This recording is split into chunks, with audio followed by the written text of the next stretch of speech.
आज मैं आपके लिए लेके आई हूँ एक साई-फाई थ्रिलर मूवी। ये मूवी एक प्रीडेस्टिनेशन पैराडॉक्स है। प्रीडेस्टिनेशन पैराडॉक्स का मतलब होता है जिसमें एक इवेंट दूसरे इवेंट का कॉज होता है। इसका एग्जाम्पल है द टाइम मशीन मूवी। इस मूवी में एलेक्स अपनी गर्लफ्रेंड एमा से बहुत प्यार करता है, लेकिन उसकी गर्लफ्रेंड एमा का मर्डर हो जाता है क्योंकि एक चोर उसकी रिंग लेना चाहता था, तो उसकी रिंग लेने के चक्कर में उसकी गर्लफ्रेंड का गलती से मर्डर कर देता है। तो फिर एलेक्स को बहुत दुख होता है अपनी गर्लफ्रेंड के मरने का, तो अपनी लाइफ के 15 साल लगा देता है टाइम मशीन बनाने में। तो जब 15 सालों बाद वो वापस अपनी गर्लफ्रेंड को बचाने उस दिन में जाता है, तो वो देखता है उसकी गर्लफ्रेंड उस समय उस टाइम तो बच गई है, लेकिन थोड़ी देर बाद उसकी डेथ फिर से हो जाती है। वो बार बार अपनी गर्लफ्रेंड को बचाने की कोशिशें करता है, लेकिन बार बार उसकी गर्लफ्रेंड की डेथ होती है। इसका क्या मतलब है? अगर उसकी गर्लफ्रेंड की डेथ होगी ही नहीं तो वो टाइम मशीन बनाएगा ही नहीं। तो अगर उसकी गर्लफ्रेंड बच गई तो टाइम मशीन नहीं बनेगी और वो पास्ट में नहीं आ पाएगा। उसने टाइम मशीन बनाई है, वो पास्ट में जा पा रहा है, इसका रीज़न है उसकी गर्लफ्रेंड की डेथ। तो वो 1000 टाइम्स वापस आ सकता है, लेकिन फिर भी उसकी डेथ को होने से नहीं रोक सकता। वो उसका हिस्सा बन सकता है, मतलब कंट्रीब्यूट कर सकता है उस इवेंट को होने में, हेल्प करने में, लेकिन वो उसे रोक नहीं सकता। ये सब चीज़ें एक लूप में चलती है और हम बता नहीं सकते इसमें स्टार्टिंग पॉइंट कौन सा होता है और एंड पॉइंट कौन सा होता है।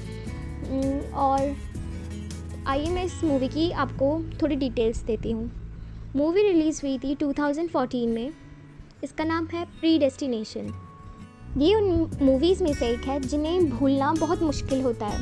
ये लॉन्ग रन तक आपके दिमाग में चलती हैं। और इस मूवी की IMDb रेटिंग है 7.5, रॉटन टोमेटो पे 83% फ्रेश है। इसका मेटाक्रिटिक स्कोर है 69%। मूवी के एक्सप्लेनेशन स्टार्ट करने से पहले मैं आपको बता दूं, जेन, जॉन, फिजल बॉम्बर और बारटेंडर एक ही इंसान है।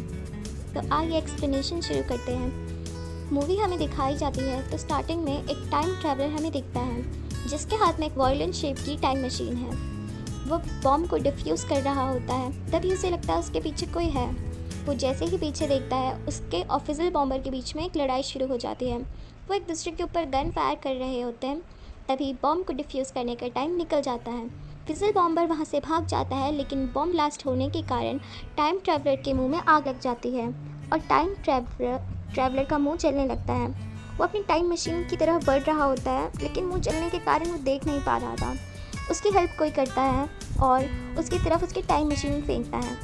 हमें उस समय बताया नहीं जाता कि आखिर टाइम ट्रैवलर की हेल्प किसने की है, लेकिन टाइम ट्रैवलर वापस अपने टाइम में जाता है। उसका चेहरा पूरी तरीके से बिगड़ गया होता है। इस वजह से डॉक्टर्स उसे एक नया फेस देते हैं और हमें पता लगता है कि हमारा टाइम ट्रैवलर बहुत टाइम से फिजल बॉम्बर के अटैक को रोकने की कोशिश कर रहा है, जो न्यूयॉर्क पे 1975 को होने वाला है। जब वो रिकवर होता है तो उसे उसका लास्ट असाइनमेंट मिलता है। अपने लास्ट असाइनमेंट को पूरा करने के लिए एजेंट 1970 न्यूयॉर्क में पहुंच जाता है और वहां वो एज अ बारटेंडर जॉब शुरू करता है। वो अपने कस्टमर से बातें शुरू करता है। कस्टमर का नाम है जॉन। जॉन अपने बारे में बारटेंडर को बताता है। बारटेंडर भी बहुत ही ज़्यादा इंटरेस्ट से सुन रहा होता है। जॉन बताता है वो ट्रू कन्फेशन आर्टिकल्स लिखता है और उसका ऑथर नेम है द अनमैरिड मदर। तो इसके बाद वो बताता है बारटेंडर को, तुमने तो शायद ये पढ़ा भी नहीं होगा। तो बारटेंडर उसे कहता है मैंने ये सब पढ़ा है। इसके बाद बारटेंडर अपने कस्टमर को बहुत इंटरेस्ट के साथ सुन रहा होता है। तो कस्टमर उसे कहता है मैं तुम्हें बताता हूँ मेरे साथ क्या हुआ था। कस्टमर कहता है मेरा नाम जॉन है, लेकिन मैं एक अभागी लड़की के रूप में जन्मा था जिसके माँ बाप ने उसे पैदा होते ही ऑर्फनेज में छोड़ दिया था।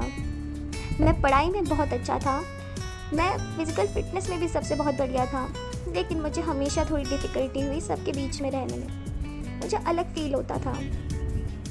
वो सोचती थी कि अगर उसके कभी प्रॉपर बच्चे होंगे तो वो उसे अच्छे इन्वायरमेंट में पालना चाहेगा, या फिर वो कभी रिलेशनशिप में नहीं जाएगा।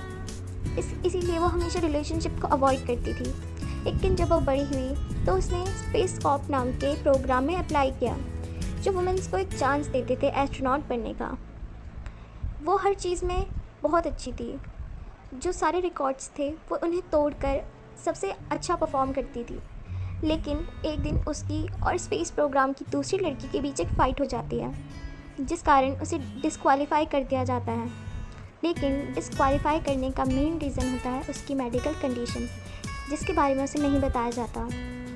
लेकिन जो स्पेस प्रोग्राम के हेड होते हैं रॉबर्टसन, उसे जेन में बहुत इंटरेस्ट होता है। जेन को असली रीज़न नहीं पता होता उसके डिस्क्वालीफाई होने का, तो वो बहुत वर्थलेस फील करती है। वह सुबह नैनी का काम करती है और रात में नाइट कॉलेज। वो बताती है एक दिन वो रात में जब कॉलेज से निकल रही होती है तो बारिश आती है। वो एक आदमी से टकराती है और वो आदमी से कहता है मैं किसी का इंतज़ार कर रहा था। जेन बताती है हमको एक दूसरे से प्यार हो गया था। वो आदमी उसे सबसे अलग लगा। उसे लगा वो आदमी उसे प्यार करता था, वो जैसी है इस चीज़ के लिए उसे प्यार करता था। उसने उसे कभी जज नहीं किया। वो उस आदमी के साथ बहुत खुश थी। लेकिन एक दिन जब वो बेंच पर बैठे थे तो उस आदमी ने जेन से कहा मैं अभी आऊँगा, और ये कहकर वो चला गया और कभी लौट कर नहीं आया। इसके बाद रॉबर्टसन ने दोबारा जेन को अप्रोच किया और उसे कहा कि वो स्पेस कॉर्प जैसा एक और एजेंसी चलाते हैं, टेम्परल एजेंसी। अगर वो चाहे तो उसे अपनी एजेंसी में काम दे सकते हैं। लेकिन उन्हें ये कॉन्ट्रैक्ट तोड़ना पड़ा क्योंकि जेन प्रेग्नेंट हो गई थी। जब वो प्रेग्नेंट होती है तो जेन बताती है उसे इतना अकेला अपनी लाइफ में कभी महसूस नहीं हुआ। जिस दिन उसकी बेबी जन्म लेती है उस दिन जेन को एक बहुत बड़ी बात पता चलती है। डॉक्टर जेन के पास आते हैं और जेन से पूछते हैं क्या तुम इससे पहले कभी हॉस्पिटल गई हो, तुमने कभी अपना चेकअप करवाया है? तो जेन कहती है हाँ। डॉक्टर कहते हैं क्या उन्होंने तुमसे कभी कुछ नहीं बोला? तो जेन कहती है मैं समझी नहीं डॉक्टर, आप क्या कहना चाहते हैं? डॉक्टर जेन को बताते हैं जेन एक इंटरसेक्स है। इंटरसेक्स वाले जो इंसान होते हैं उनमें मेल और फीमेल दोनों के ऑर्गन्स प्रेजेंट होते हैं, और प्रेगनेंसी की कॉम्प्लिकेशंस के कारण उन्हें उसके फीमेल सेक्स ऑर्गन्स को निकालना पड़ा। अब वो अपने जेंडर को चेंज करके मेल बन सकती है और अपनी आगे की ज़िंदगी एज अ मेल जी सकती है। उसके लिए ये सब सहना एकदम बहुत डिफ़िकल्ट हो गया था। वो समझ ही नहीं पा रही थी, लेकिन वो खुश थी क्योंकि उसके साथ उसकी बेटी थी। जेन कहती है लेकिन ये खुशी भी ज़्यादा दिन तक नहीं टिकी। किसी ने उसकी बेटी को चुरा लिया। उसने बहुत कोशिशें की अपनी बेटी को ढूंढने की, लेकिन उसे अपनी बेटी कहीं नहीं मिली। वो बोलती है उसने उस हॉस्पिटल में वो कैसे अपनी आगे की ज़िंदगी एक आदमी की तरह जिएगी ये प्रैक्टिस की।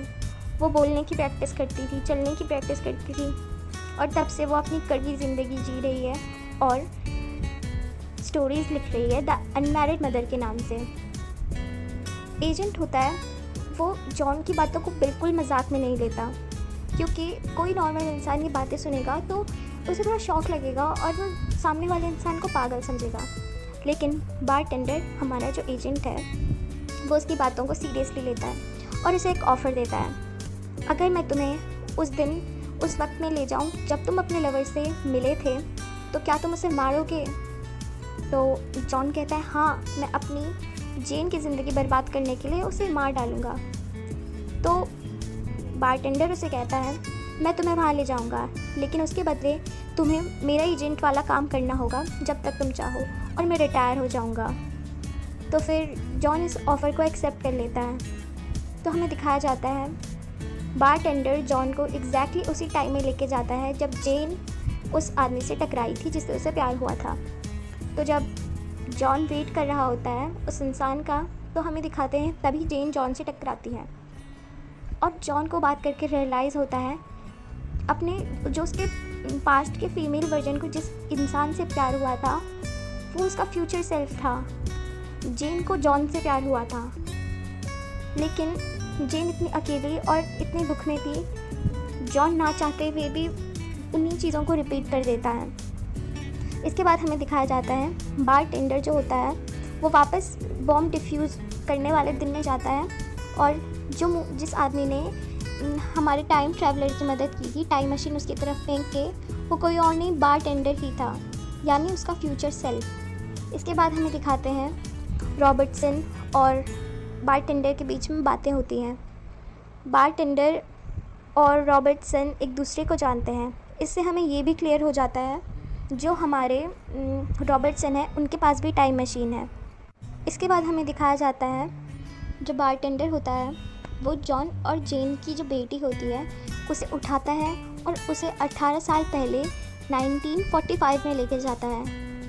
और ये पॉइंट बहुत बहुत कंफ्यूजिंग है इस मूवी का। हमें रियलाइज़ होता है जेन, जॉन और उसकी बेटी वो सब सेम पर्सन है, और ये है प्रीडेस्टिनेशन पैराडॉक्स। मतलब इसका जो ये लूप है वो हमें पता नहीं चल रहा कि शुरू कहाँ से हुआ है। इसके बाद जो बारटेंडर होता है वो वापस आता है जॉन को लेने। जॉन जाना नहीं चाहता था, पर वो जेन को कहता है मैं अभी आया, तुम मेरा इंतज़ार करना, और वो वापस जाता है बारटेंडर के पास। बारटेंडर और जॉन के बीच में थोड़ी बहस होती है, तो बारटेंडर जॉन को समझाता है तुमको टेम्परल एजेंसी में अब काम करना होगा, तुम्हारे पास एक चॉइस थी और तुमने ये चूज़ किया है। इसके बाद हम लोगों को ये बताया जाता है जो बारटेंडर और जॉन है वो भी एक ही इंसान है, और जो बारटेंडर है वो जॉन का ओल्डर सेल्फ है। इसके बाद जॉन जाता है और जॉब ले लेता है, और जो हमारा बारटेंडर वाला जॉन है वो रिटायर हो जाता है और 1975 में न्यूयॉर्क में चला जाता है, बॉम्ब ब्लास्ट के कुछ दिन पहले। अब वो अपनी लाइफ आराम से जी सकता था, तो उसका जो टाइम मशीन है उसको अपने आप ही डिकमीशन होना था, लेकिन टाइम मशीन में एरर आ जाता है, मतलब वो डिकमीशन नहीं होती और अभी भी उसे बारटेंडर यूज़ कर सकता है।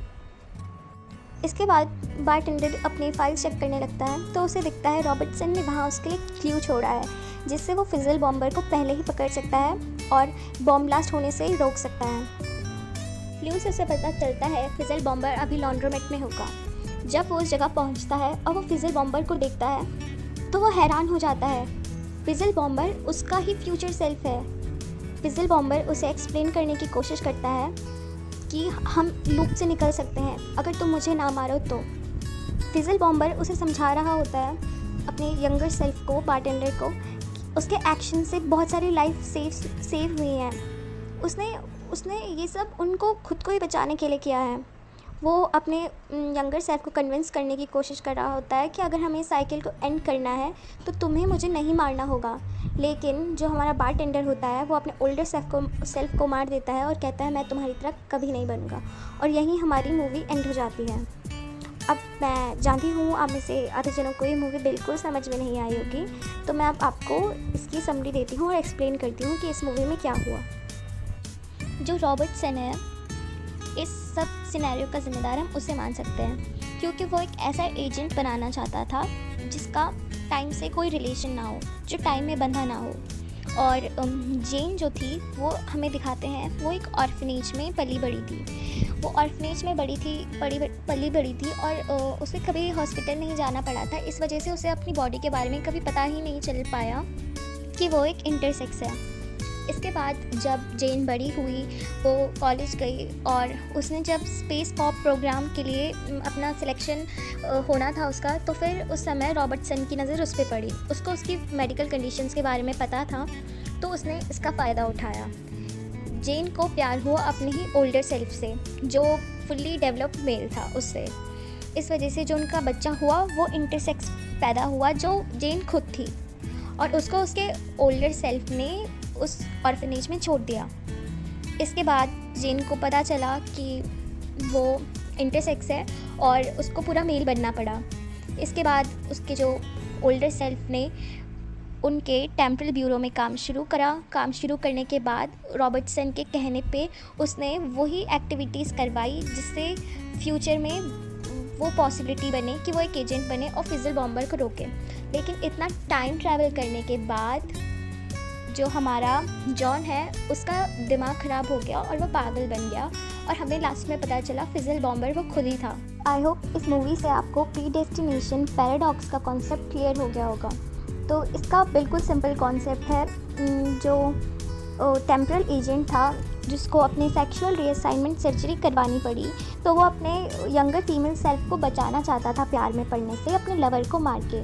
अपने लवर को मारने के लिए वो अपने पास्ट में जाता है और पास्ट में जाकर उसको खुद के ही यंगर फीमेल सेल्फ से प्यार हो जाता है। तो जिस लवर को वो मारने गया था वो खुद ही वो लवर बन जाता है और अपने फीमेल सेल्फ को प्रेग्नेंट करके और उसका हार्ट ब्रेक कर देता है, जिससे उनका जो बेबी होता है वो भी इंटरसेक्स पैदा होता है, वो जो उसका और उसके यंगर सेल्फ का प्रोडक्ट होता है। अब इससे एक लूप क्रिएट हुई जिसका कोई एंड नहीं था और ना जिसकी हम स्टार्टिंग गेस कर सकते हैं, क्योंकि उसका ओरिजिन भी वो खुद था और उसका एंड भी वो खुद ही है, क्योंकि लास्ट में उसने खुद को ही गोली मार दी थी। तो ये प्रीडेस्टिनेशन पैराडॉक्स है जो एक लूप में चलेगा। तो आई होप आपको ये मूवी पसंद आई होगी, और इस मूवी से रिलेटेड अगर आपको कुछ समझ में ना आए तो आप कमेंट में क्वेश्चंस लिख सकते हैं। Thank you so much for watching this video. अगर आपको मेरा काम थोड़ा सा भी पसंद आए तो please like, share and subscribe. ऐसी मूवी की एक्सप्लेनेशन मैं आपके लिए लाती रहूँगी। So that's all for today. Thank you so much.